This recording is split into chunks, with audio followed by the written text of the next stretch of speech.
Le parc forestier national de Sayramba est un endroit bien connu du Rebais, une zone qui jouit d'un climat estival agréable. Le parc s'étend sur 74 900 hectares de forêt.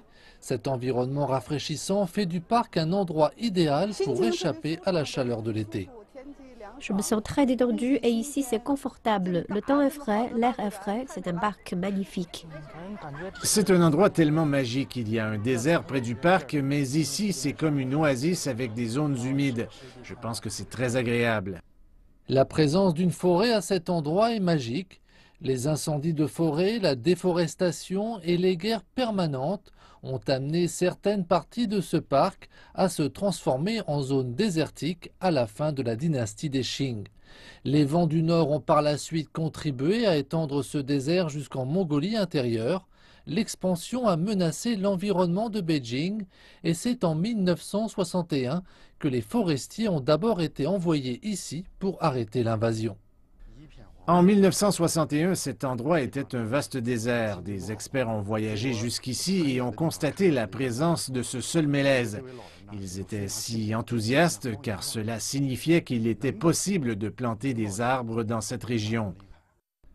Des arbres ont commencé à être plantés ici après la découverte de ce mélèze solitaire. L'écosystème a progressivement changé alors que la forêt prenait de l'ampleur. De nos jours, c'est le plus grand parc forestier du monde créé par l'homme.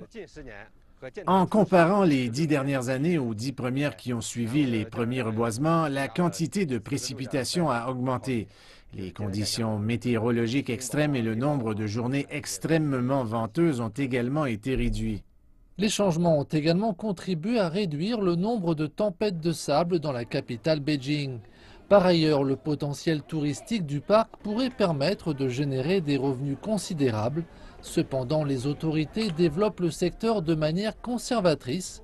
Jusqu'à présent, le tourisme ne représente que 30% de l'industrie totale du parc. Il est difficile de reboiser ici. Nous devons faire attention. La recherche du seul profit est une erreur. L'écotourisme repose sur l'état de l'environnement. La protection de la forêt est toujours notre priorité. Le parc forestier national de Sayramba faisait autrefois partie de la zone de chasse royale, avec des prairies sans fin et de grandes forêts. L'empereur Kangxi a même passé ses troupes en revue à cet endroit.